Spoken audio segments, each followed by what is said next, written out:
나누실 말씀은 출애굽기 16장 1절부터 20절까지 말씀입니다.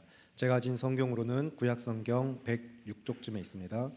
출애굽기 16장 1절부터 20절의 말씀, 구약성경 106쪽 찾으셨으면 저와 여러분 한 절씩 교독하실 텐데 제가 먼저 출애굽기 16장 1절 말씀을 읽겠습니다. 이스라엘 자손의 온 회중이 엘림에서 떠나 엘림과 시내산 사이에 있는 신광야에 이르니 애굽에서 나온 후 둘째 달 15일이라.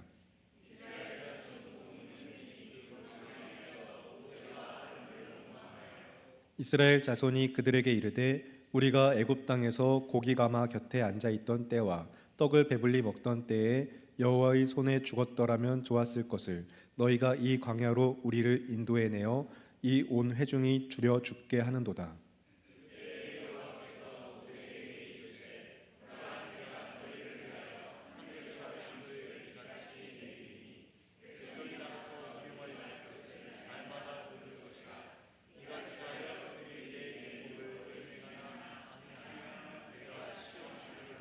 여섯째 날에는 그들이 그 거둔 것을 준비할지니 날마다 거두던 것이 갑절이 되리라.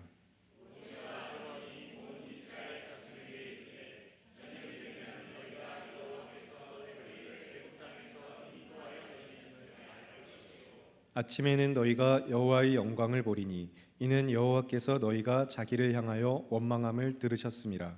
우리가 누구이기에 너희가 우리에게 대하여 원망하느냐.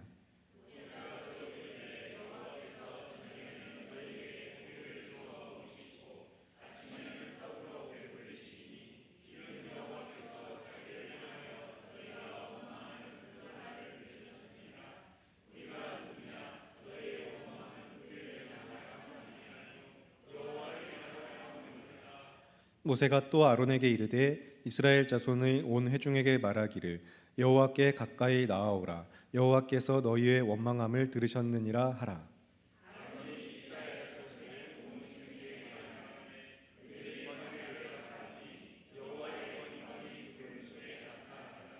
여호와께서 모세에게 말씀하여 이르시되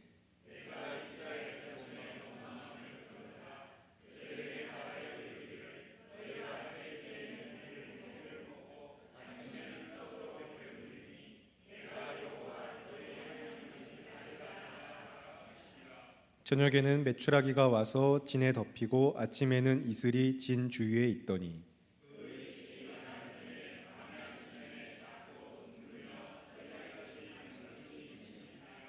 이스라엘 자손이 보고 그것이 무엇인지 알지 못하여 서로 이르되 이것이 무엇이냐 하니 모세가 그들에게 이르되 이는 여호와께서 너희에게 주어 먹게 하신 양식이라.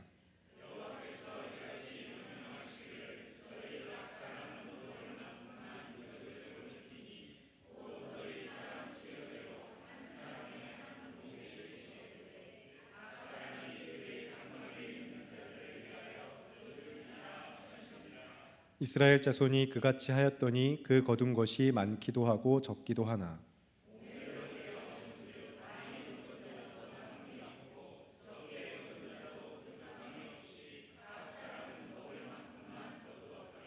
모세가 그들에게 이르기를 아무든지 아침까지 그것을 남겨두지 말라 하였으나 함께 읽겠습니다. 그들이 모세에게 순종하지 아니하고 덜어는 아침까지 두었더니 벌레가 생기고 냄새가 난지라. 모세가 그들에게 노하니라. 아멘. 출애굽기 연속설교 35번째 시간 백성의 원망과 하나님의 시험이라는 설교의 제목으로 담임 목사님 말씀 전해주시겠습니다.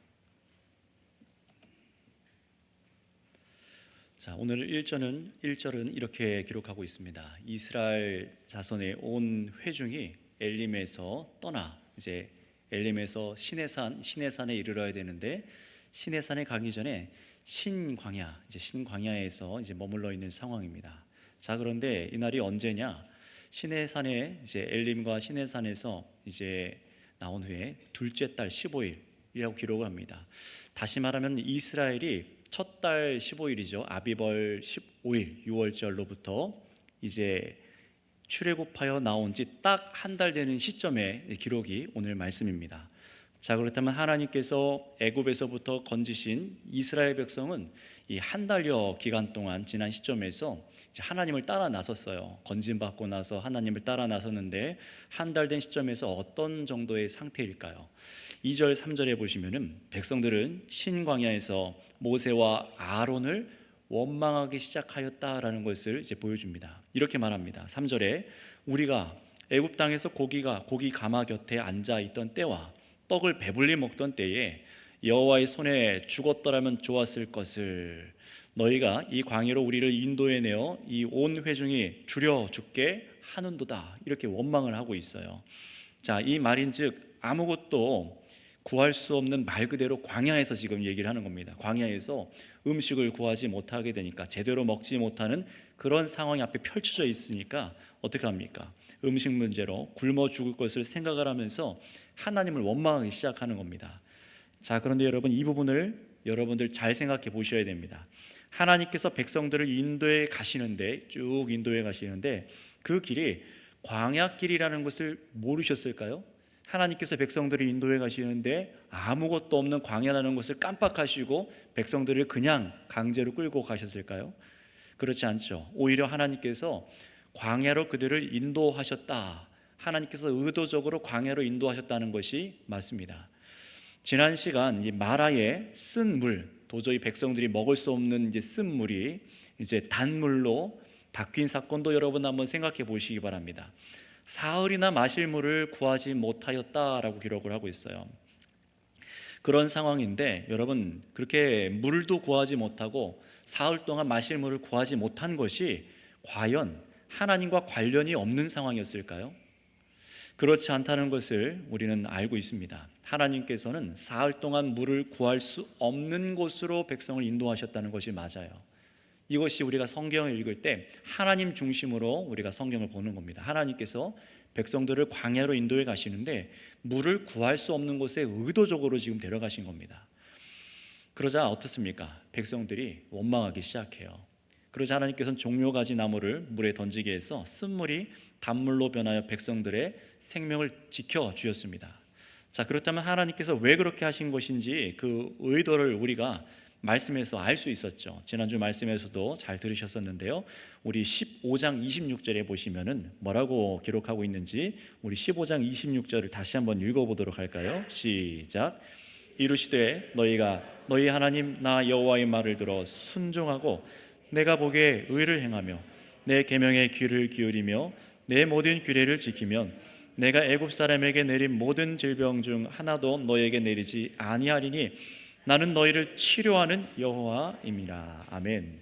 이 마지막에 이것이 지금 핵심입니다. 나는 너희를 치료하는 여호와임이라 라고 말씀하십니다. 바로 이것을 깨닫게 하시기 위해서 이렇게 이 물을 마시지 못하게 하시고 또 이것을 단물로 바꾸시고 이 율법을 따라서 살아가는 자들에게 하나님께서 이렇게 생명을 유지하시고 허락하신다, 치료하시는 분이시다는 것을 깨닫게 하기 위해서였던 겁니다. 그러니 자신들을 애굽에서 구원해내신, 구출해내신 하나님을 재앙을 통해서 경험은 했습니다. 유월절을 통해서 경험했어요. 하지만 아직 그들은요, 광야에서 함께 하시는 하나님이 어떤 분이신지 알아야 될 과정이 아직 남은 겁니다. 그러나 그들은 마실 물을 찾지 못하자 죽겠다고 불평했고, 그때 하나님께서는 그들의 원망을 치시지 않으셨어요. 뭐라고 하지 않으셨습니다. 오히려 자신이 누군지를 친절하게 알게 하시는 거예요. 자, 그렇다면 여러분, 이어서 오늘 말씀이 이어지는데 오늘 읽으신 먹을 것을, 음식을 구할 수 없는 이 광야로 밀어넣어서 이스라엘 백성들이 염려할 만한 상황을 주신 건 역시 하나님이시다라는 것을 우리가 생각하고 본다면은, 그렇다면 이스라엘 백성들은 이 앞에 있는 사건을 겪고 어떤 반응을 보여야 했을까요? 애굽에서도 구원하시고 또 홍해로 승리를 경험하게 하시며 마실 수 없는 물을 바꾸어 단물로 바꾸셔서 자신들을 살려주셨다면은 바로 지금 이 상황에 또 백성들은 하나님을 뭐 해야 되는 거죠? 신뢰해야 된다라는 것이죠. 하지만 어떻게 했습니까?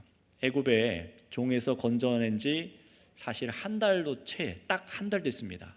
한 달 되는 그 시점에 다시 애굽을 그리워하는 이제 말을 뱉기 시작하는 거예요. 전에는 이제 물을 마시지 못할 때 어느 정도 원망만 했지 애굽에 대해서 그렇게까지 그리워하는 말을 하지 않았어요. 그러나 어떡합니까? 이번에는 애굽을 그리워하는 말을 내뱉는 거예요. 그것도 사실이 아닌 말을 섞어가면서 자신들은 사실 하나님께서 잘 대접해 줘야 된다, 이런 식으로 떼를 쓰는 것 같이 마찬가지입니다. 그들은 실제로 고기나 떡을 배불리 먹을 수 있었던 사람들입니까? 그렇지 않죠. 노역을 하면서 겨우겨우 음식을 먹을 수 있었던 상황을 두고, 마치 부스러기 같은 음식을 먹었던 것을 두고 애굽의 고기와 떡을 먹을 수 있었던 그 노예 시절을 그리워하고 있는 겁니다. 그래서 다시 말하면은 이런 얘기가 돼요. 애굽의 바로 왕은 고기를 주고 자기들을 배부르게 해주는 좋은 왕이었고, 이제 와서 보니까 모세는, 자신들을 구출해낸 이 모세는 자신들을 굶겨 죽이는 악인이다라고 지금 취급하는 것과 똑같은 것입니다. 분명히 애굽에서 나왔지만 여전히 그들에게는 무슨 근성이 남아있는 겁니까? 노예 근성이 남아있죠. 세상의 중심, 악한 세상의 중심에서 건져내 주셨건만 그들이 가진 옛 습관과 마음과 가지고 있던 가치관, 욕구, 살아가는 방식은 여전히 애굽이었던 것입니다. 애굽인이나 마찬가지인 거예요. 분명히 홍해를 건너면서 그들은 죽었어요. 다시 살아남을 받은 백성들이지만 그들의 마음이 지금 보세요. 하나님의 구원을 경험하고 모세의 노래와 미리암의 노래를 통해서 그렇게 찬양했습니다. 자, 그럼에도 불구하고 이제 인생이 광야길로 들어갔을 때 어떤 것에 흔들리는지를 보세요. 무엇 때문에 흔들립니까? 생명에 직결되는 물, 생명에 직결되는 음식에 거치게 되자 거기서 이제 하나님을 원망하기 시작하는 거예요. 여러분, 광야 인생을 시작하면서부터 잘 보시기 바랍니다. 하나님을 따라 나서는 광야 인생이 풍성하고 풍족할 것이라고 말씀하시진 않으셨어요. 하나님께서는요, 때로는 이렇게 음식을 먹지 못하는 상황, 물을 마시지 못하는 그런 상황에도 두십니다. 그런 상황에서 백성들이 딱 마주치자, 이런 상황을 마주치자 금방 그렇게 찬양하고 승리의 노래를 불렀던 것은 온데간데 잊어버리고 원망부터 터져 나오는 거예요. 이들은요, 지금 음식을 제대로 먹지 못하고 죽을 것이라는 염려와 두려움이 가득 차 있습니다. 그래서 하나님께서 지금까지 자신들에게 무엇을 행하신 놀라운 하나님인지, 앞으로 무엇을 하실지, 하나님이 누구신지를 그 상황에서 생각하지 않는 거예요. 언제요? 먹을 것이 없어지자입니다. 왜 하나님께서 이렇게 하셨는가? 모세와 아론에게 묻지 않아요. 그저 살아온 본성에 따라서 이 원망하는 말부터 터져 나옵니다. 죽고 사는 문제가 가까워지면은 하나님을 생각하지 않는 거예요. 이게 바로 세상에 찌들어 살아갔던 옛사람의 본성의 모습이죠. 그러니 이스라엘 백성이 지금 출애굽한 후에 지금 그들의 여정이, 여러분 인생의 여정이 어디쯤인지를 지금 짚어보셔야 되는 겁니다. 막 홍해를 건넜어요. 6월절을 지나서. 그리고 홍해를 건너서 죽고 살은 마치 세례를 받은 것과 같은 상황이 되었고, 승리의 찬송, 구원의 찬송을 불렀습니다. 그리고 시내산을 거쳐서 가나안 땅까지 가야 돼요. 이제 아직 갈 길이 많이 남았어요. 이제 초입이에요.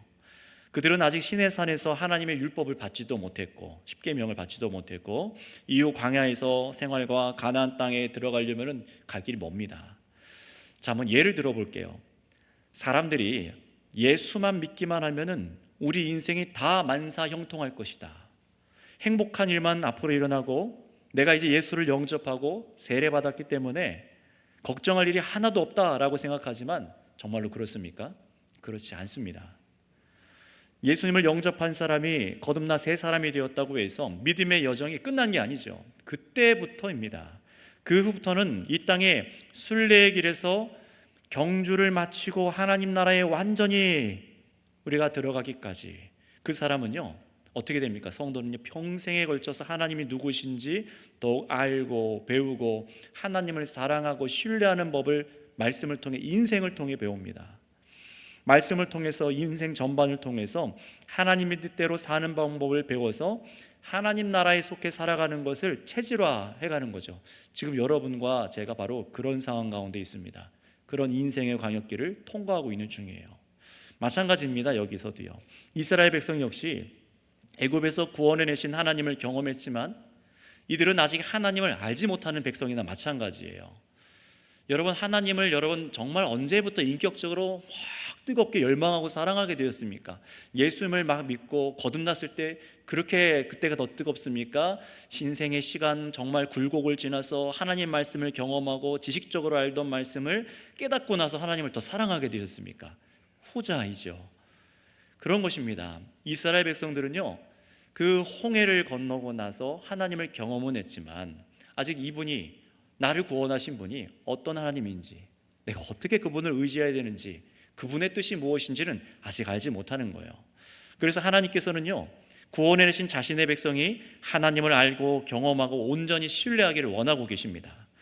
그러니 백성들이 보여야 될 반응은 자신들을 구원하시고 함께하여 주신 하나님을 신뢰해서 어떻게 되는 거예요? 기다려야 되는 것이었죠. 사실 여기서는요, 기다리고 하나님을 더 알기를 힘쓰고 이게 무슨 상황인가요? 물어봐야 되는 것이 마땅한 본분이었지만 아직 이들은 어린아이 같아요. 그들은 원망과 불평을 쏟아 놓은 것도 모자라 어떻습니까? 마치 어린애 투정 부리듯이 내가 예전에 애굽에서 그렇게 먹었던 것, 사실 배불리 먹지도 못했는데 그렇게 배불리 먹던 것, 차라리 거기서 먹다가 애굽인들과 같이 죽었으면 내가 그냥 훨씬 낫지, 왜 여기서 굶겨 죽이려고 하나, 이렇게 얘기를 합니다. 사실 이것은 모세와 아론을 원망하는 게 아니라 하나님을 원망하는 거죠. 자, 그렇다면 여러분, 이 지점에서 하나님은 어떻게 하셔야 될까요? 이 원망하는 백성을 하나님께서 즉시로 치셔서 이들을 없이 하는 것도 응당하실 것 같습니다. 하지만 여러분, 이 지점에서 하나님의 목적은 이 백성들을 멸망시키는 것에 있지 않으세요. 자, 우리 정말로 그런지 본문 4절 말씀을 같이 한번 읽어보도록 하겠습니다. 4절입니다. 시작. 그때 여호와께서 모세에게 이르시되 보라, 내가 너희를 위하여 하늘에서 양식을 비같이 내리리니 백성이 나가서 일용할 것을 날마다 거둘 것이라. 이같이 하여 그들이 내 율법을 준행하나 아니하나 내가 시험하리라. 아멘. 3절까지 원망하고 나자 너는 왜 그러냐라는 것도 없어요.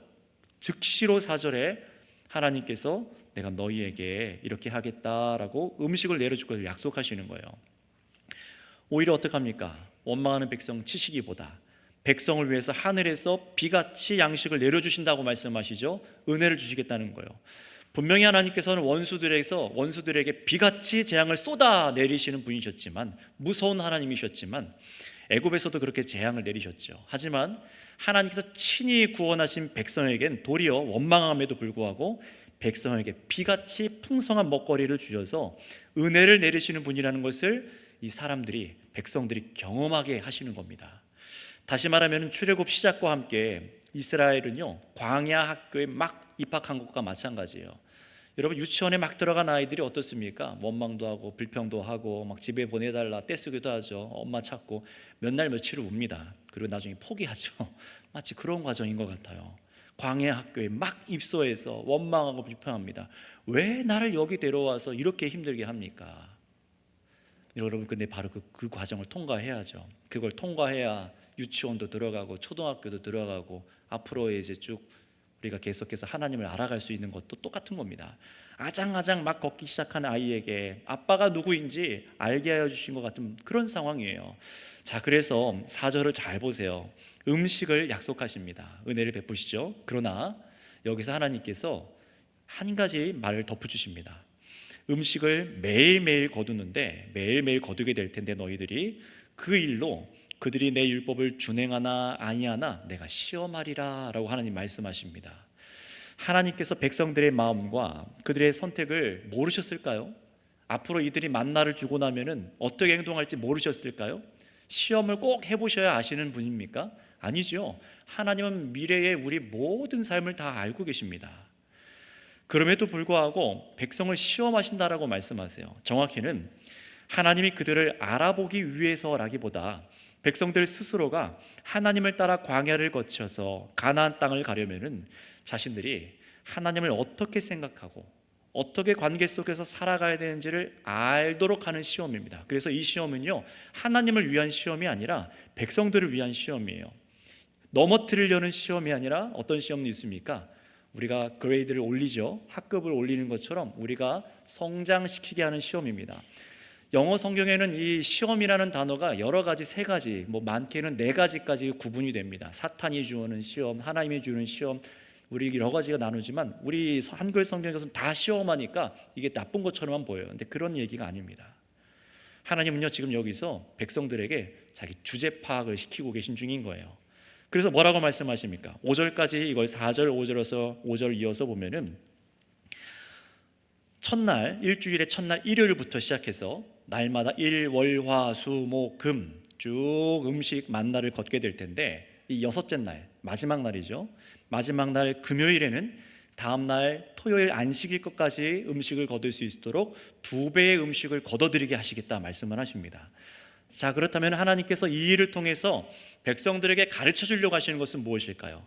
단지 시험에서 떨어뜨리고 통과시키고 뭐 이런 상황이 아니라, 지금은 하나님께서 백성들에게 하나님을 막 따라 나서기 시작한 사람한테 뭔가 깨닫게 하시려고 가르치는 중이라고 보시는 것이 맞습니다. 이런 과정들을 성도님들 통과하셔야 됩니다. 확인하셔야 됩니다. 또 지나왔다면 되새겨서 그것으로 나를 어떤 걸 가르치셨는가를 알고 계셔야 돼요. 자, 그렇다면 무엇을 백성들에게 가르쳐 주시려는지 우리 다 같이 6절 말씀, 우리 6절 말씀을 한번 읽어보겠습니다. 시작.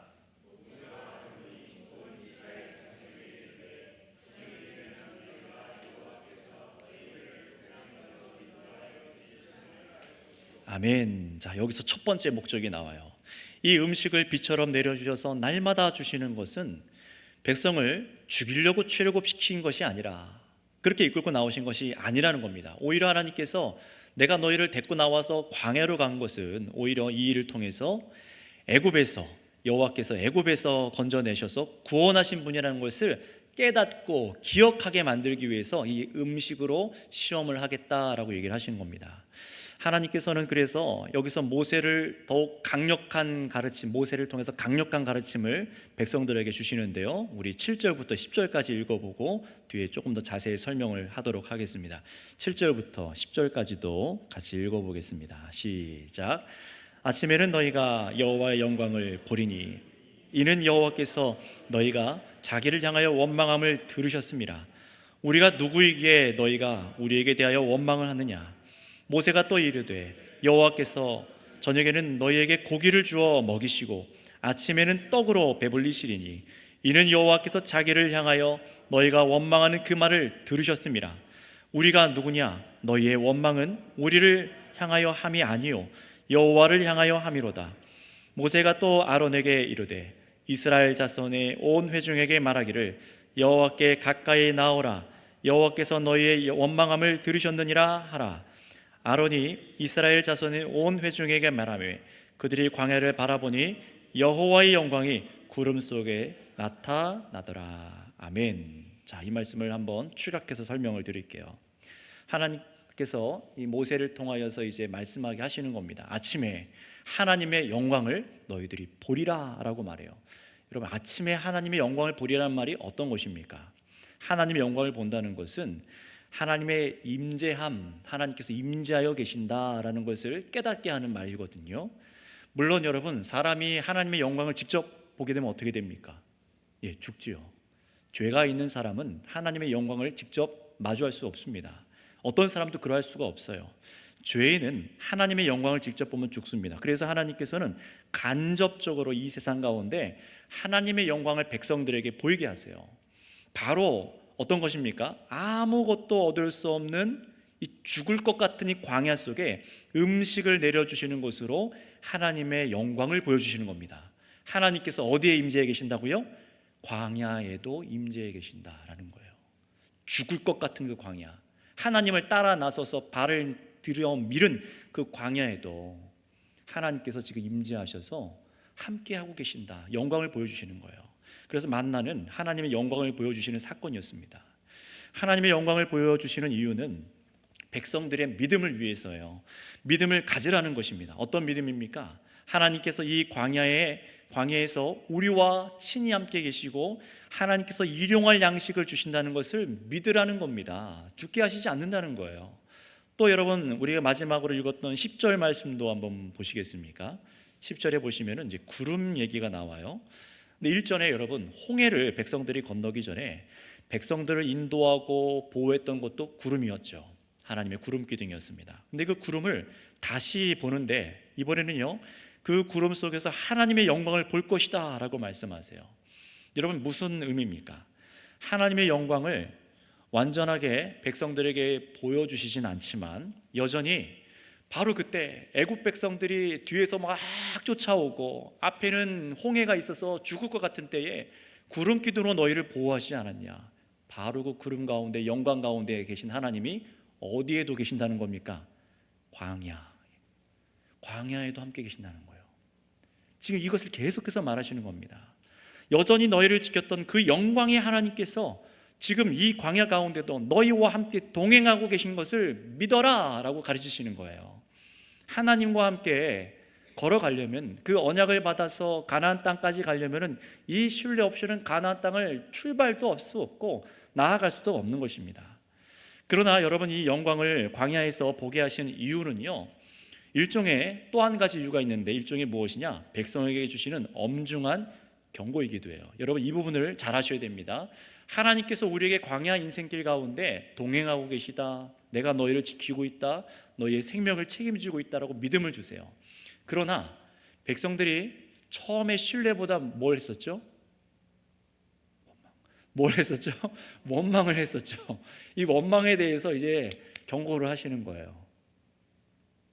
너희들이 이렇게 원망했기 때문에 이 광야 가운데서도 한 가지 엄중한 경고를 말합니다. 이 영광을 보여주시는 것, 다시 말하면 원망하는 백성에게 자신의 영광을 보게 하셔서 너희가 누구이기에 감히 여호와께 불평하는 것이냐 되물으시면서 경고를 주시는 거예요.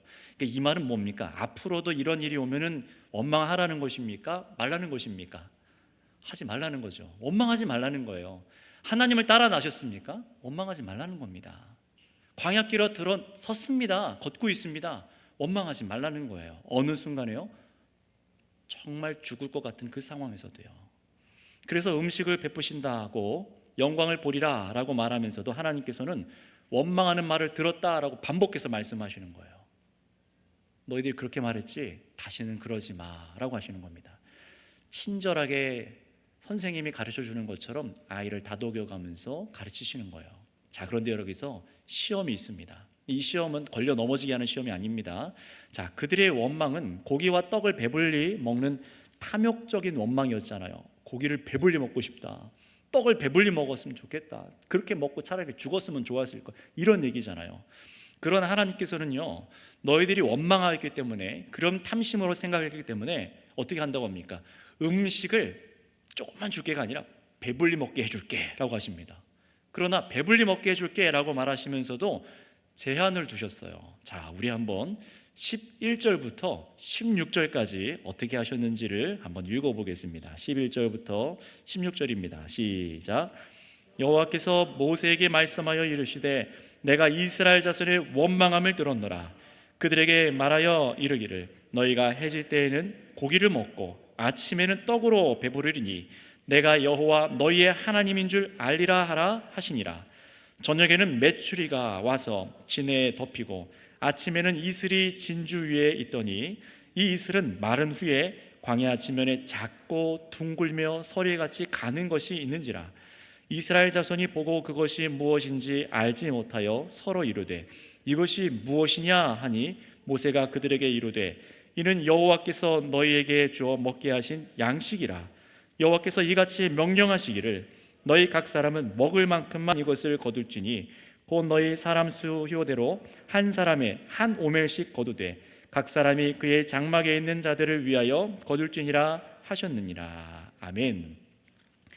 자, 여전히 하나님께서 이 음식 주시는 것이 은혜로 주는 것이지만 백성들을 이제 시험하시겠다고 하세요. 너희들이 깨달으라 라는 시험입니다. 이거는요, 저녁에는 고기를 줄 것이고 아침에는 떡으로 배불리게 해줄 것이다. 너네가 그토록 고기랑 떡 먹고 싶어 있지 않냐? 그래, 배불르게 먹게 해줄게. 아침 저녁으로 먹게 해줄게.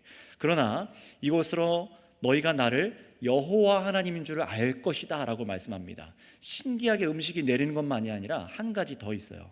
12절에 보시면은 이 음식 주시는 시험의 목적을 말씀하시죠. 여기서도 여러분이 기억하셔야 될 것은 이 시험이 죽고 사는 그런 시험이 아니라 하나님께서 시내산에 이르러서 계명을 받기 전에 이 백성들이 하나님이 누구신지를 알고 앞으로 어떤 방법으로 어떤 뜻대로 따라가야 되는지를 알고 어떤 마음을 품어야 되는지를 이제 하나님께서 가르치시는 대목이라는 것을 생각해서 읽으셔야 됩니다. 자, 그래서 하나님께서 주시는 음식이 뭡니까? 무슨 고기라고 합니까? 메추라기 합니다. 메추라기 떼를 이스라엘이 머무는 진영 사방에 떨어지게 하셔서 그것을 주워서 고기를 먹게 하시고, 저녁에 아침에는 내리는 그 떡은 뭡니까? 마치 이슬이 굳어가지고 쌀알처럼 씨앗처럼 이게 매달려 있어요. 그것을 걷어서 먹는데 15절에 보시면은 이스라엘이 전혀 이전에 애굽에서도 그 어디에서도 경험해보지 못한 음식인 거예요. 전혀 보지도 못한 음식을 하나님께서 내려주셨어요. 그래서 이것을 히브리어 보면 만후라고 되어 있어요. 그게 뭐냐면은 이게 뭐냐? 이름입니다. 뭐냐? 히브리어로 그래서 우리가 만나라고 하는 겁니다. 만나 뜻이 뭐예요? 뭐냐 이게? 이런 의미라고 생각하셔도 됩니다. 근데 그 특징이 14절에 잘 설명되어 있고, 이것이 여호와께서 뭐라고 하십니까? 너희에게 주어, 여호와께서 너희에게 주어, 애굽이 아니에요. 바로가 아닙니다. 여호와께서 너희에게 주어 먹게 하신 양식이다라고 말씀하십니다. 광야 동안 먹을 양식이라는 거예요. 여호와께서 광야 동안 너희에게 주어서 먹게 하실 양식. 자, 어떤 사람들은 이런 현상이 메추라기가 막 저녁 되면 떨어져요. 아침에는 막 만나가 막 널려 있습니다. 갖다 먹으면 돼요. 근데 이런 현상이 자연적인 현상으로 그냥 설명해 보려고 그 지역을 지나는 메추리 떼와 이 만나는 벌레 똥으로 그렇게 설명을 하는 사람들도 더러 있습니다. 하지만 지형적으로 연구 자료를 찾아보니까 이 철새 떼가, 메추라기 떼가 정말 이동하는 지역이 있어요. 그런데 보통 광야 지역이 아니라, 깊숙한 광야 지역이 아니라 바닷가를 따라서 이동하기 때문에 멀리 떨어진 이 광야에 메추리가 떨어진다는 것은 이해할 수 없는 현상이었습니다. 또 만나 역시 의심할 것이 없는 게, 다음 말씀들을 보면 이 만나가 이스라엘 백성이 알지 못하는 음식이었을 뿐만 아니라 그 음식의 기간을 보시면은요, 메추리든 만나든 전부 하나님께서 주신 초자연적인 현상으로 공급하신 것을 알 수가 있는데요. 자, 16절을 보실까요? 16절에 보시면은 하나님께서 어떻게 이걸 걷게 하십니까? 만나를요. 가정의 각 인원만큼, 한 사람이 한 오멜만큼 거두래요. 이 한 오멜이 오늘날 단위로 환산하면은 한 2리터에서 3리터 정도 되는 양입니다. 꽤 많은 양이에요. 자, 그 양을 한 사람들 한 사람들 다 거두라고 말씀하세요. 그리고 17절에 이어서 보시면은 백성들이 다 그같이 하였다라고 하시죠. 그 거둔 것이 그래서 많은 사람들도 있고 적은 사람도 있어요. 자, 그런데 18절 보세요. 이어서 18절 보시면은 아침마다 만나를 많이 거둔 사람들이 있으나 적게 거둔 사람들이 부족하거나 모자라지 않았다고 해요. 이것도 기적입니다. 많이 가져갔건데 모자라지 않아요. 풍성한 겁니다. 그런데 이렇게 만나를 부족함 없이 거두지만 조건이 하나 붙어 있죠. 우리 한번 19절 말씀을 읽어보겠습니다. 19절입니다. 시작. 모세가 그들에게 이르기를 아무든지 아침까지 그것을 남겨두지 말라 하였으나, 만나를 남겨두지 말라는 거예요. 자, 그런데 어떻게 합니까? 모두가 부족함 없이 먹을 정도였지만 그렇다고 남을 것을 뭐 하지 말라는 겁니까? 쟁여두지 말라는 겁니다. 버리든지 처분하라는 거예요. 다 먹으라는 얘기가 아닙니다. 유월절처럼 다 먹으라는 것이 아니라 버리든지 처분하든지 하라는 거예요. 진영 바깥에다가 버리는 거예요. 왜냐하면 만나라는 이 음식이 신기하게도 어떻습니까? 여러분들도 아시는 것처럼 하루만 쌓아놔도 벌레가 생기고 냄새가 나서 먹을 수가 없는 상황이에요. 그러나 이 다음 시간에 더 자세히 보겠지만, 여섯째 날, 이제 일주일 중에 그다음 일, 월, 화, 수, 목, 금, 일주일에 이제 마지막 안식일 전날이죠. 토요일 전날, 금요일 날 2배로 만나를 거두라고 하셨는데, 그날에 2배로 걷어서 만나를 저장해야 돼요. 그날은 어쩔 수 없습니다. 토요일까지 저장해야 됩니다. 토요일 아침부터 밤까지 먹어야 되니까요. 그런데 신기하게도 이 만나가 저장해 놨는데 금요일 날 거둔 것은 토요일 날 상합니까? 안 상합니까? 상하지 않는 거예요. 벌레가 생기지 않고 냄새가 나지도 않고, 이상하게 금요일 날 2배로 하나님께서 걷게 하신 것들은 상하지도 않고 유지가 됩니다. 그러니 벌레똥이라고 하는 사람 말대로 생각하면은요, 안식일에만 안 썩는 벌레똥이 있습니까? 그게 더 이상한 거죠. 그게 더 이상한 일입니다.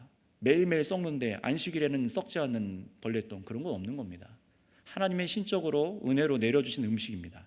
사람들은요, 여기서도 한 가지 좀 얘기하자면은, 어떻게든 성경에 인간이 경험해보지 못한, 상식적으로 납득이 되지 않는 일은 부정해 보려고 애를 써요.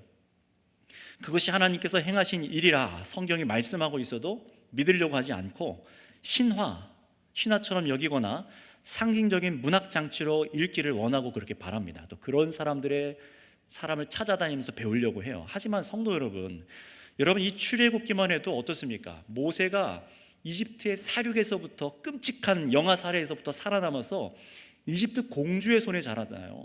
애굽 왕자가 됩니다. 게다가 이후에 모세를 불타지 않는, 정말 불 붙어있는 타지 않는 가시떨기나무에서 하나님께서 만나주신 사건, 또 애굽에서 놀라운 10가지 재앙을 내리고 유월절 사건을 겪게 하시고 홍해를 가르친 사건, 그 다음에 애굽 군대를 바다로 삼킨 사건, 마라의 쓴물을 단물로 바꾼 사건, 이 모든 출애굽기의 사건들은요 전부 인간의 상식 밖의 사건들입니다.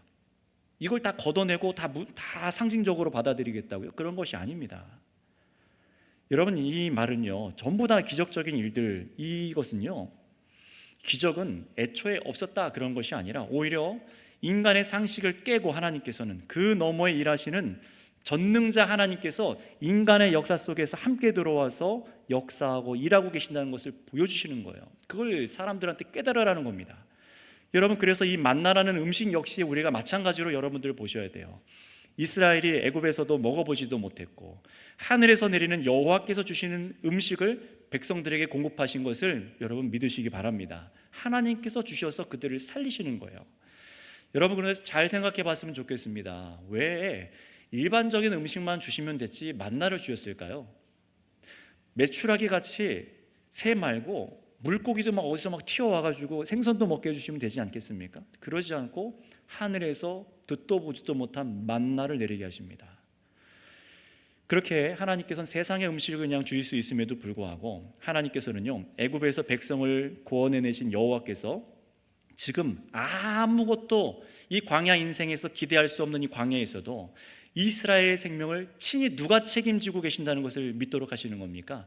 여호와 하나님께서 책임지시고, 그것도 이 세상의 양식이 아니라 하나님께서 친히 여호와께서 주신 하늘로부터 허락하시는 양식을 통해서 이스라엘은 앞으로 살아가야 된다라는 것을 가르쳐 주시는 거예요. 만나는 그런 것입니다. 세상에서 종노릇하며 얻어먹는 그 음식이 우리를 살게 하는 것이 아니라 하나님께서 친히 주시는 양식이 우리를 살리신다는 것을 믿도록 하시는 과정 중에 하나가 이겁니다. 성경은 지금 하늘의 하나님께서 하늘에 속한 사람들을 창조하시는 과정을 이 출애굽기에서 보여주는 것이지, 이 땅에서 잘 먹고 잘 살고 잘 믿는 사람들, 그런 사람을 만드시는 책이 아닙니다. 출애굽기는요, 하나님을 알고 믿어 영생을 얻는데, 하물며 하늘에서 내리는 양식에 그게 놀라운 일이겠습니까? 영생도 주시는데 하늘에서 내리는 양식이 놀라워요? 자, 그런 여러분, 중요한 것은 하나님께서 지금 이들을 무엇으로 시험하고 계신지를 다시 한번 떠올려 보세요. 직접 입에 들어가는 음식입니다. 인간의 삶에 정말 밀접한 생명에 관한 것이죠. 원망하고 어리광 피우는 아기에게 은혜로 음식을 주시며 하나씩 하나씩 가르쳐 주시는 거예요. 음식을 더도 말고 한 사람당 하루에 한 오멜씩만 거두도록 하셨어요. 이게 무슨 말입니까? 욕심내지 마라고 하시는 거고요. 또 하나님께서 필요한 양식을 아시고 먹고도 부족함 없이 주신다는 것을 깨닫게 하시는 거예요. 얼마 안 될 것 같지? 충분해 라고 하시는 거예요. 하나님께서 여러분의 인생을 책임지시는 것을 여러분 믿으십니까? 또 풍족하게 주십니다. 부족함 없다는 거예요. 근데 우리는 늘 거기에 대해서 의심하죠. 그래서 하나님 뭐라고 하십니까? 아예 명시하세요. 쌓아두지 마 하시는 거예요. 예수님께서 가르쳐 주신 주기도문 떠올려 보시기 바랍니다. 일용할 양식을 주옵시고. 하나님께서 내려주시는 일용할 양식을 하나님께 받아서 살아가라는 겁니다. 내일의 안전을 위해서 욕심 부리지 말라는 거예요. 쌓아둬서 마치 오늘 하나님께 내가 오늘 하나님께 의지하지 않아도, 내일 내가 하나님을 의지하지 않아도 내가 오늘 이만큼 수고해서 쌓아놨기 때문에 내일은 하나님을 찾지 않아도 돼, 이런 착각하고 살아가지 말라는 겁니다. 오직 내가 매일매일 하나님으로 말미암아 삽니다 라는 것을 고백하도록 하나님께서는 이렇게 음식을 쌓아두지 못하게 하셨어요. 이게 만나 광야 속에서 가르친 첫 관문이었습니다. 광야를 통과하려고, 그래 음식을 줄 텐데 쌓아두지 마, 내가 너희를 매일매일 살릴 거야. 여러분, 이 광야 인생 속에서 매일매일의 생명을 책임지시는 여호와가 우리의 하나님이신 것을 믿으시기 바랍니다. 그러나 백성들 중에는 꼭 어떤 사람이 있습니까? 의심해요. 그 공동체 속에는 어떤 사람들은 여전히 내일 만나가 안 내리면 어떡하지? 염려로 의심하고 쌓아두는 사람이 있었던 겁니다. 그러니 진영 안에서, 하나님의 거룩한 공동체 안에서 썩는 냄새가 막 나요. 풀풀 납니다. 벌레가 생깁니다. 거룩해야 될 공동체에 벌써 하나님을 불신하는 썩는 냄새가 나는 거예요. 그러니 살려고 많이 거두어 쟁여놓아도, 투자해 놓아도 헛되다는 것을 백성들을 앞으로도 깨닫게 하시는 겁니다. 따라서 백성들은 여기서 무엇을 배워야 됐던 것이에요? 앞으로 이 만나를 가나안 땅에 도착하기 전까지 광야에서 계속 하나님께서 주셔서 우리들을 굶기지 않고 계속 배부르게 먹게 하실 은혜의 하나님이 바로 이 출애굽하게 하게 하신, 영광 가운데 우리와 함께 하신 이 하나님이시구나. 이분과 광야에서 내가 함께 한다면은 내일을 염려할 필요가 없겠구나. 이 마음을 갖도록 했다는 것입니다. 이걸 믿어야 했어요. 그러니 앞으로의 날들에 하나님의 영광과 함께하는 날 동안 염려하고 걱정할 필요가 없다라는 겁니다. 그걸 배웠어야 되는 거예요. 원망이 아니라 하나님이 우리 삶의 생명마저도 책임지고 계심을 믿어야 된다는 겁니다. 자, 그래서 이렇게 배움 이후에 민수기 10장을 가보시면은 이렇게 훈련 후에 시내산에서 언약도 받고 이런 훈련을 받고 쭉 보시면은 이 백성들이 이런 교과 과정을 통과했으면 좀 깨달아야 되는데 학습 능력이 떨어지는 건지 또 이런 식으로 고기 달라고 하나님을 원망하고 애굽을 운운하면서 이번에는요 고기랑 뭐 떡만이 아니에요, 더 많은 음식을 떠올리면서 하나님 더 풍성히 주셔야 되는 거 아닙니까? 원망하는 모습이 나옵니다. 여러분 어떻게 되었을까요? 우리 한번 찾아보도록 하겠습니다. 민수기 11장으로 한번 넘어가 보도록 하겠습니다.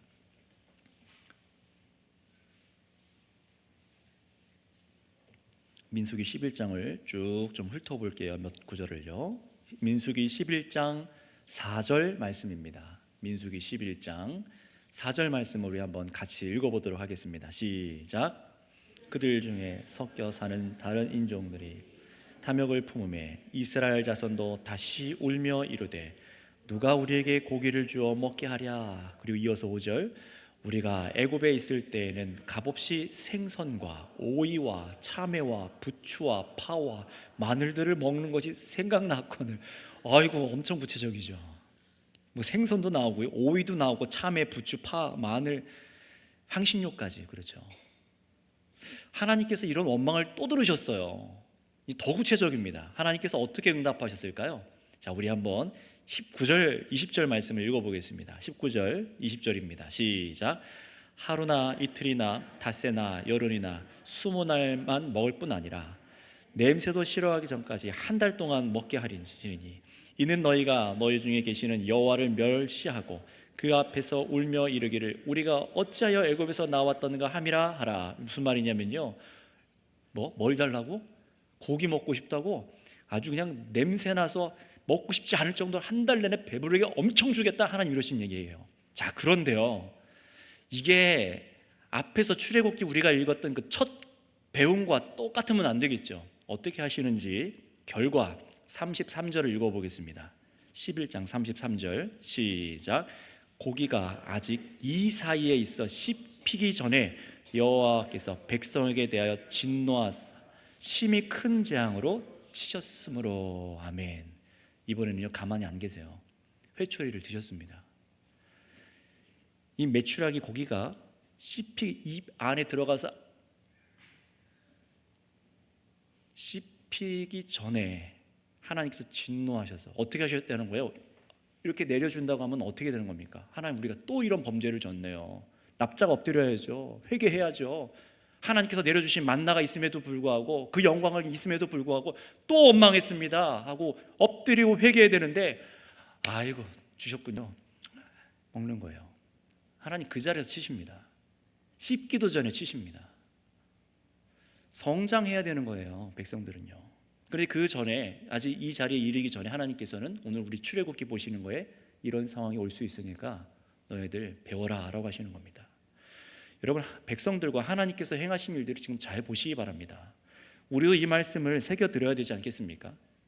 하나님을 알고 경험하고 은혜를 경험했음에도 불구하고, 예수님을 믿고 중생한 은혜를 경험했음에도 계속해서 이 길 따라가면서 하나님을 원망하고 불평한 채로 살아가서는 안 된다는 것입니다. 인생에서 뭘 먹느냐, 얼마나 먹을 수 있느냐, 내가 미래를 위해서 얼마나 쟁여놓을 수 있느냐, 이게 중요한 게 아니라는 것을 지금 광야 인생 속에서 가르쳐 주시는 거예요. 영광의 하나님이 지금 너희와 함께 계시고 지금 우리와 함께 계신 분이 애굽에서 우리를 구원해내신 여호와 하나님 것을 알지 않느냐, 그렇다면 왜 여전히 생명 갖고 죽는다고 그런 소리를 하느냐라는 거예요. 여러분, 우리를 구원한 예수님도 생각해 보세요. 예수님은 세상에 알지 못한 만나이십니다. 하나님께서 이 세상에 내려주신 세상에서 알지 못하는 만나 아니십니까? 예수님은 하늘에서 내리신 생명의 양식이라고 친히 자신을 말씀하셨어요. 그래서 자신을 참된 음료요, 자신을 참된 양식이라 라고 요한복음에서 말씀하셨잖아요. 그래서 믿는 자들에게 자신을 주셔서 영적으로 참된 생명을 공급하시고 지금도 성찬으로 말씀으로 저희에게 생명을 주시는 줄 믿습니다. 우리가 영생을 얻은 자들이에요. 영원한 생명을 소유한 자들입니다. 처음 예수님을 믿은 성도가 그렇게 예수님과 연합해서 영생을 얻게 되고, 그리고 이 땅에서 성찬을 통해서 계속해서 광야 인생길 가운데 예수님을 먹고 마시면서 인생 중에서 은혜를 힘입어 살아가는 것이 우리잖아요. 영적 생명을 계속해서 공급받아서 우리가 살아가는 것을 경험하는 겁니다. 그래서 예수님을 믿고 따르는 모든 자들에게 이렇게 가르쳐 주셨죠. 복음서에서 예수님께서 말씀하셨듯이 뭐라고 기도를 가르쳐 주셨습니까? 무엇을 먹을까? 무엇을 입을까? 염려하지 말아라. 무엇을 먹고 마실까? 염려하지 말아라. 그런 것은 전부 누가 구하는 것이라고요? 이방인이 구하는 것. 따라합시다. 이방인들이 구하는 것입니다. 이방인이 구하는 거예요. 생명이 없는, 구원이 없는 이방인이 구하는 게 무엇을 먹을까? 무엇을 입을까? 내일 위해서 어떻게 할까? 염려하는 거 전부 이방인이 하는 염려고 기도래요. 모든 그런 것은 이미 하나님께서 이 광야 속에서 우리에게 필요한 바를 하나님 아버지께서 아신다라고 말씀하십니다. 여러분, 아멘이십니까? 광야에서 백성들을 하루 일용할 양식이 얼만큼 필요한지 아버지 하나님께서 아셨던 것처럼 말이죠. 그런데 여러분, 오늘 우리들의 믿음과 삶을 한번 돌아보세요. 어떻습니까? 이 구약 성경의 만나의 특성을 생각해 보세요. 오늘 하루 주님만을 전적으로 의지하고 하루 양식 이상의 것에 마음을 두지 않도록 하신 것 아닙니까? 내일의 염려로 더더더 벌어야지. 여러분, 이게 바로 탐욕이고 불신이에요. 더더더 쌓아둬야지 라는 마음을 갖도록 하나님께서는 이끌지 않으셨습니다. 게다가 보관하면 상하는 음식, 이게 만나인데 어떻게 하십니까? 금요일날 2배로 걷도록 하신 만나를 안식일인 토요일에 먹도록 금요일에 거둔 음식이 상하지 않도록 하셨어요. 2배나 걷게 하셨어요. 또 수고하지 않는 날도 그들의 생명을 책임지신다는 겁니다. 단편적으로 한번 적용해 볼까요? 단편적으로 오늘날도 생각해 보겠습니다. 여러분, 오늘날 주일 생각해 보겠습니다. 주일 하루 일 안 하면 죽습니까? 성도를 죽게 하는 것은 주일날도 교회 가느라 일을 못해서 죽는 것이 아니라, 성도가 죽는 것은 왜 죽습니까? 내일의 염려와 불신이 우리를 죽게 하는 것입니다. 성도를 죄와 사망에서 건져서 영생을 주시는 분께서 나의 백성들이 주일날 예배하는데 너희들이 일 안 했으니까 굶어 죽을 거야, 그렇게 하실까요? 만약에 여러분, 우리가 그런 식으로 하나님을 생각하고 믿는다면 그 믿음 자체가 얼마나 하나님을 지금 불신하고 있는지 깨달아야 되지 않겠습니까? 주일 예배하느라 일 못해서 굶어 죽었다는 사람 얘기가 있다면 좀 저한테 좀 연락해 주세요. 카톡 좀 넣어주세요. 몇 날 며칠 몇 시에 하도 주일 예배를 드려서 굶어 죽었습니다. 그런 얘기 들어보셨습니까? 한 번도 못 들어봤어요. 주일에도 일을 시키고 사람들에게 일을 해서 돈을 버는 것에 마음이 가 있는 성도를 하나님께서는 어떻게 하실까요? 내 백성인데 일을 어쩌면 좋을까요? 어떻게 행하기를 원하고 계실까요? 그의 믿음이 어떻게 작동하기를 원하시는지를 우리는 이 대목에서 생각하고 넘어가야 됩니다. 그냥은 광야길 못 가요. 정말 하나님께서는 보시는 겁니다. 나를 정말로 신뢰하고 있는가? 왜 이렇게 한 오멜씩 걷어야 하는지, 왜 금요일은 2배로 걷어야 하는지 하나님은요 처음에 설명도 해주시지 않으세요. 그냥 하라고만 하십니다. 그리고 백성은 말씀을 듣고 그냥 그리 해야 하는 것이었어요. 설명을 듣지 않고도, 이해가 납득이 안 가도 순종할 것을 하나님께서 시험하고 계십니다. 성도 여러분, 왜 우리가 하나님의 말씀에 순종해야 됩니까? 하나님 명령이 다 이해가 되고 전부 납득이 돼서입니까? 아닙니다. 우리는 모르는 부분이 더 많아요. 그럼에도 우리가 하나님께 순종해야 하는 이유는 바로 하나님께서 우리를 구원하시고 영생을 허락하신 분이시기 때문입니다. 그것 하나면 되는 것 아니겠습니까? 그러니 성도 여러분, 이런 믿음도 없이 광야길을 걸어가 생명에 이른다는 것은, 영생에 이른다는 것은, 하늘로부터 내리는 생명을 취한다는 것은 불가능하다는 것을 아셔야 됩니다. 어떤 분은 그래서 여전히 똑같이 교회 생활을 하고 신앙생활을 하고 있는 것 같지만 여전히 광야 초입일 수도 있어요. 어떤 사람들은 계속해서 자라가고 있는데 여전히 초입일 수도 있고, 어떤 사람은 신의 산에서 언약을 받았음에도 불구하고 지식을 갖고 알았음에도 불구하고 여전히 원망하는 사람이 되어 있을 수도 있습니다. 그러니 여러분, 예수를 믿고 광야길 가는데 무슨 원망을 하는지 한번 생각해 보세요. 하루하루를 살면서 악착같이 무엇을 더 하려고 힘쓰고 계신지를 돌아보세요. 하나님께서 만들고자 하시는 백성은 말씀하시고 듣고 준행하는 백성입니다.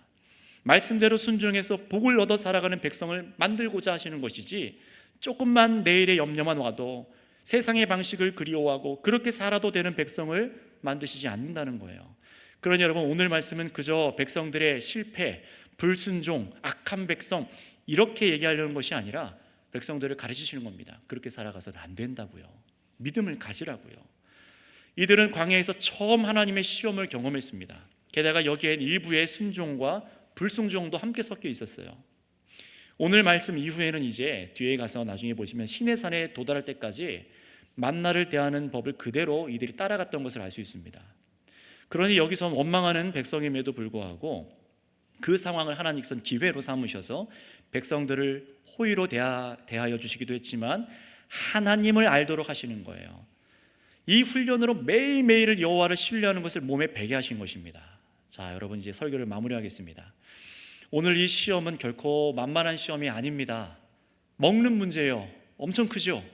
은혜를 경험했음에도 불구하고 여전히 음식 문제에서 이스라엘 백성들은 하나님이 안 계시는 것처럼 행동하는 신앙 문제와 이것이 연결되어 버렸어요. 우리도 이 부분이 굉장히 민감하지 않겠습니까? 당장에 돈이 없어서 음식을 못 먹는 상황이 된다고 생각해 보세요. 전쟁이나 기근이 들어서 음식을 구할 수 없는 상황이 되면 어떻게 되겠습니까? 저도 이런 상황 굉장히 많이 겪었습니다. 1, 2년, 4, 5년 아닙니다. 굉장히 오래 겪었어요.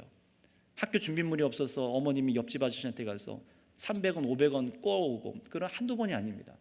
그런 상황 속에서 왜 계속 두실까요?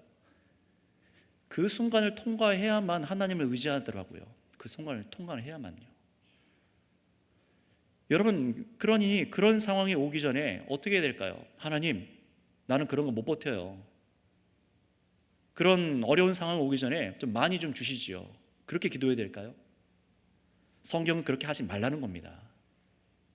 오늘 내 생명이 누구에게 달려있는지를 정말로 믿으라는 겁니다. 진짜 믿으라고요. 내 이익을 최우선으로 두지 말고 하나님의 선하신 뜻을 따라 생명이 하나님께 있음을 믿고 살아가라는 겁니다. 설령 죽을 것 같은 상황에도 옛 이집트를 그리워하는 백성들처럼 마음을 품거나 하나님을 원망하지 말라는 거예요. 성도 여러분, 분명히 우리 인생에도 신체적으로 겪는 고난과 고통으로 신앙의 위기가 분명히 여러분에게 있으실 겁니다. 그런데 우리가 고통당할 때 신앙이 흔들리는 이유는 하나님이 안 계셔서가 아니라 내가 하나님을 불신하기 때문입니다. 특히나 물질적으로 먹는 문제 굉장히 민감하죠. 사는 문제가 우리를 더욱 그렇게 시험할 겁니다. 왜 구원의 하나님을 우리 일상에는 적용하지 않으려고 할까요? 왜 일상에는 하나님 마치 안 계신다처럼 생각하고 행동할까요? 우리가 그 생각에서 벗어날 때까지 광야를 계속해서 굴리실 거예요. 우리는 그리스도라는 하나님의 영광을 믿음으로 맛보고 경험한 자들이기에 생명의 주를 우리는 믿어야 합니다. 예수님께서 오병이어의 기적을 베푸셨지만 주님의 관심사는 사람들이 예수님을 알고 믿고 예수님의 말씀을 듣는 것에 관심이 있으셨어요. 정말 이 땅에 사는 날 동안 하나님을 신뢰할 것인가 아닌가, 이걸 보신 거죠. 사람들이 가장 민감하게 여기는 먹고 사는 문제를 통해서 그렇게 시험하시는 거였습니다. 따라서 여러분, 주님께서 우리에게 주신 신앙은 편하게 예배당에 앉아서 분위기에 앉아서 아멘 하고 믿는다고 말하게 만드는 신앙이 아니라, 하나님의 말씀을 듣고 영광의 하나님을 예배하고 즐거워하셨다면 이제 정말 여러분들께서 먹고 사는 문제 속에서, 광야 속에서 하나님의 말씀을 기억하고 순종하고 신뢰할 것인지 드러내 보여야 하는 곳으로 하나님은 이끄십니다. 그 자리로 이끄시고 계세요. 그렇다면 여러분, 이 광야 속에서 우리의 기도와 간구가 어떻게 달라져야 될까요? 남들보다 하나님, 제가 더 많이 더 빨리 만나를 거둬들일 기술을 좀 주세요, 이런 기도의 수준에서 벗어나야 되지 않겠습니까? 세상이 구하는 이런 탐욕적인 기도는 시내산에서 계명으로 주어지는 그 많은 내용이었습니다. 내 이웃의 것을 탐하지 말라로 연결됩니다. 탐욕의 죄와 연결되는 바예요. 그런 마음을 버려야 되는 겁니다. 세례를 통해서 그런 나는 죽었음을 선언하시고 살아가는 성도님들 되시기 바랍니다. 계속해서 하나님은 불러낸 자기 백성이 어떻게 살아가야 되는지를 계속해서 확인하실 거예요. 오늘날 그리스도 안에서 생명 양식을 받은 자들이라면 더더욱 그렇게 하시지 않겠습니까? 그러니 우리가 이 세상에서 남들보다 더 많이 쌓지 못했다고, 내가 저 성도보다 덜 쌓았다고 암울해하지 마시고, 또 더 많이 쌓았다고 그래서 만족하지도 마시고요. 그런 마음이 있다면은 여러분, 오늘 이스라엘 백성들의 모습과 내 모습이 다를 바가 없구나 깨닫고 정말 그리스도 안에서 나의 마음과 생각을 새롭게 빚어주시길 기도하시기 바랍니다. 우리는 세상이 알지 못하는 하늘의 신령한 양식 예수님으로 사는 사람들입니다. 오늘 하루의 삶도 내일 하루 역시도 하나님의 전적인 은혜로 살아가는 것을 고백하며 사셔야 됩니다. 입으로 들어가는 음식만이 아니라 하나님의 말씀으로 산다는 것, 그 말씀이 우리를 살리게 한다는 것을 믿으셔야 됩니다. 그러니 성도 여러분, 적게 거둔 자도 많이 거둔 자도 다 하나님의 은혜로 사는 것이지 내가 많이 거둔 것으로 사는 것이 아님을 빨리 깨달으시기 바랍니다. 따라서 성도 여러분, 이제 이 얘기를 드리고 같이 기도하였으면 좋겠어요.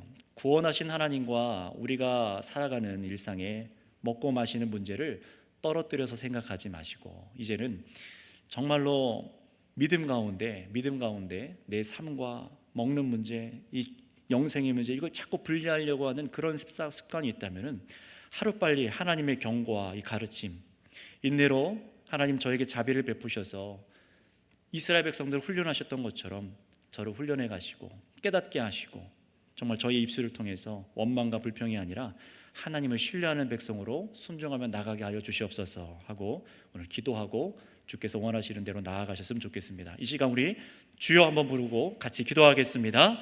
주여. 아버지,